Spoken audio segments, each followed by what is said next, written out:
Train the muscles, not the joints.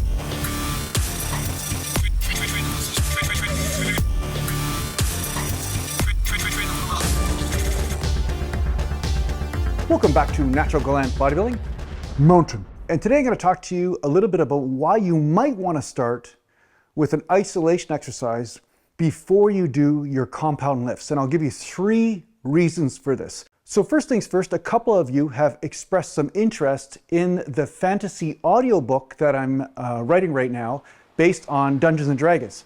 So what I'm going to do is give you a preview of this story at the end of this video. So if you want to check that out, make sure you tune into the end. And if you wait to the end of this video, I'll give you part 1, and it's going to be, much longer than this. This is just a preview, of course, but you'll get a feel and a vibe for what I'm trying to do here and what I'm trying to produce. So anyway, yeah, for those of you guys who are, Dungeons and Dragons or fantasy nerds or whatever, you wear shirts like this once in a while, you started training because you wanted to be a superhero, you're going to understand what I'm doing. Anyway, purely fun. It's kind of a labor of love there. So check that out if you get a chance. So getting back to isolation exercises. A lot of you advanced lifters or even intermediate lifters will be well aware of the concept of pre-exhaustion, meaning that if you pre-exhaust a muscle before you do a certain lift, the chances of that muscle being pushed deeper into failure are exponential.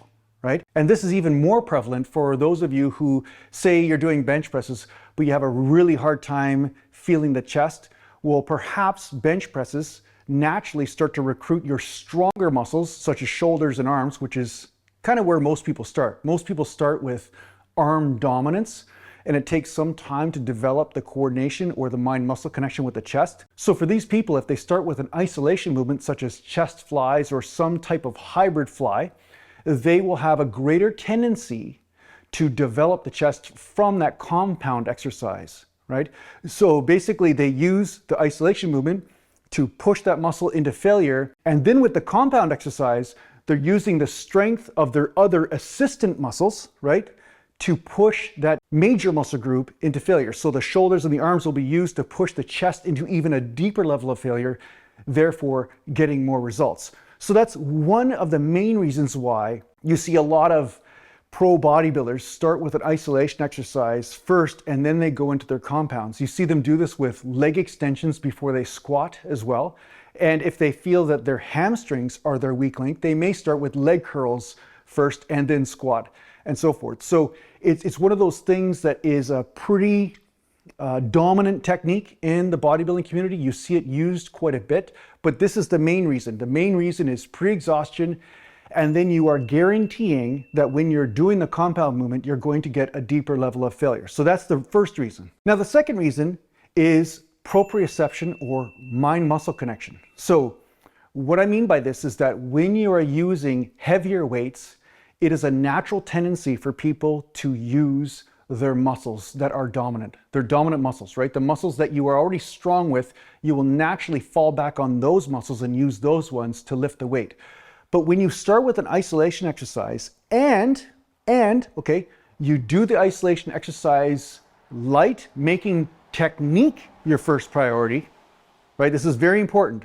When you do the exercise light and you emphasize technique. So for example, with incline chest flies today, I did 50-pound dumbbells when I could easily use 70 or above for a hybrid fly. I just used the 50-pound dumbbells and did sets of 30, 40, 50 reps to really ensure that I'm using the right technique to access that muscle group. Now, why would I do such a high rep range? Well, it isn't the reps that I'm trying to accomplish as much as it is making sure that I'm using a weight that's non-aggressive, meaning I can experiment with the technique safely, therefore not risking injury.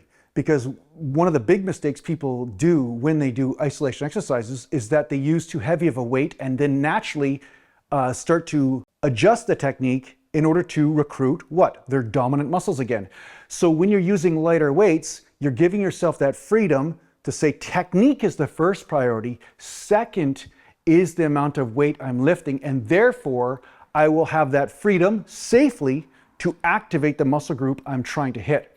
So this is why I really recommend doing isolation exercises before the compound, because it'll give you this freedom to not only exhaust the muscle, but also ensure that you start to align and figure out safely how to activate that muscle instead of just going right into how much weight can you lift and what kind of numbers can you achieve.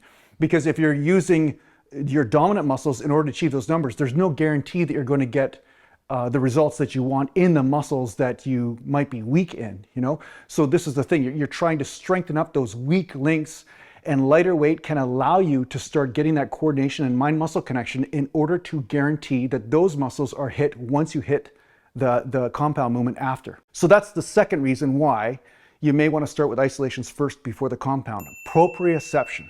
Now the third reason why you might want to start with isolations before compounds is that almost all of you, I bet, almost every single person that's watching this video has done compound movements and then started to notice that when they move a certain way, they get a little bit of a tweak, or maybe the shoulder doesn't feel right, or maybe the pec tendon, or maybe something feels out of alignment, right? So you start to do the compound movement, but you start to really have to stay within a safe zone of some sort, right? And sometimes that's because of genetic limitation and because you should move in a certain way, right? Sometimes that's the case, but other times it can be because you have a mild proprioception issue, meaning there are certain muscles that are not firing properly and have become misaligned, maybe through subtle tweaks or small little injuries, or perhaps muscular imbalances that happen sometimes when you just do certain movements but you exclude other ones. So once you start to do isolation exercises, such as say a pec fly, before you're doing the bench, you're actually warming up and getting the tendons ready in the chest so that they're firing at the right rate. And at the same time, because you're using lighter weight, you may be also firing the rotator cuff in a slightly different way. So I noticed this has happened before where I've pulled a pec just slightly and then I start to become naturally more tricep dominant in the bench press for a long period of time. Now that's not necessarily wrong, but if it's done because you have some issue that's an imbalance in the shoulder, you obviously want to correct that, or at least strengthen it as much as you can safely. So once you start to calibrate the pec to safely fire and stretch without the help of the tricep and the shoulder, you are realigning how the pec is moving. And because you're using lighter weight, like I said, this not only makes it safer, but you may also strengthen up some weaker areas that will automatically transfer into the compound movement. So this is something to consider. So sometimes getting stronger in one movement can be a great ego builder, but the problem is there is a tendency for you to become dominantly strong in certain areas, and then some other smaller areas or other muscle groups may lag behind. So it's a good idea to use different types of movements and different angles, sometimes before your compound movement with lighter weights and so forth, just to make sure that you're also bringing up these other weak links. So therefore, overall, you get greater development. You can bring up some of those weak areas that you can see, and at the same time, you may get some great injury rehabilitation. So that's another reason why you see some bodybuilders use leg extensions. I mean, I'm not really a leg extension guy, but I can understand why some people may feel that it's a good way for them to warm up their knees and to activate the vastus medialis before they get into the squatting type movements and so forth. So yeah, I mean, this can be applied to all sorts of movements. You could apply the pre-exhaustion principle to back training, chest training, your shoulder training, all sorts of things, trap training, whatever you can think of. But in the end, these are the three benefits to experimenting with doing isolations first from time to time before your compound movements. Mountain. So yeah, I hope this helps you out in your training. And now I'm going to give you a snippet of the Dragon Island audiobook that I'm working on. And yeah, listen to this. And if you don't want to listen to it, I'll see you in the next video. Mountain. And oh yeah, thanks to the Patreon. Oh yeah, and thanks to the Patreon supporters. Mountain. Dragon Island. Chapter 1. The oars slapped the water in a rhythm which double-timed the beating of the waves on the distant rocky shore. The ocean sprayed the 5 men in the small rowboat, and the dusk light painted their cheeks, causing water droplets to sparkle like diamonds. Or tears. An island of treasure is what many called it. Alan cared little for that, though. At least not the type of treasure found in jewels and glory. That was for worldly men, not men forged from mountain and the wilds. The silhouette of the galleon grew smaller as they rowed towards the shore. The golden light was starting to fade and the boat soon entered a fog surrounding the island. The mist hovered only 20 foot spans high, but it was enough to block a large portion of the fading sun. So often nature became the messenger of truth, and in this occasion it was no different.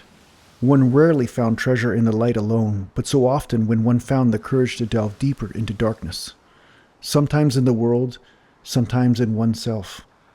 The foreboding was utterly lost on Quanton, though. A gifted sorcerer, according to his own accord, seeking adventure to further the mastery of his art. When Alan and he had first met, Quanton had already garnered the assistance from a somewhat sickly-looking dragon-born paladin named Smite, who sat in the front of the boat, whispering his evening oblations. Quanton's laugh broke the rhythm of the stroke of the oars. He tried to stand in the boat, almost fell, and then resigned to a crouch as he flung his right arm in a mighty flourish towards the island. "Bet you didn't see yourself doing this when you answered my posting at the boar's tusk." His rainbow-colored robes still maintain a sparkle in diminished light, mimicking the skin of the mackerel known to inhabit the local waters. Quanton sat back down, chuckled, and kicked the hem of his robes, flinging unnoticed fish guts against the side of the boat. Alan scanned what he could see of the shoreline through the fog. Aye, it is good to not expect anything when entering foreign lands. Quanton grinned and slapped his thigh. "Ha! You druids are so cryptic. There's nothing to fear here except riches and pretty girls who like to see what sorcerers have underneath their robes." Smite halted his prayer and glared over his shoulder, a slight growl in his throat. "It is unholy to say such things during my oblations." Quanton lifted his hands in resignation. "What am I to do with you two? One never stops praying to his god and the other suspects doom around every corner." He pointed back at the galleon. "And a ship of superstitious cowards too afraid to go ashore and gather the riches sitting at their very feet." The two oarsmen gave each other knowing looks. Alan grimaced at the comment. It was a good thing for the oarsmen's superstition. Otherwise, Quanton would be blowing bubbles at the bottom of the ocean.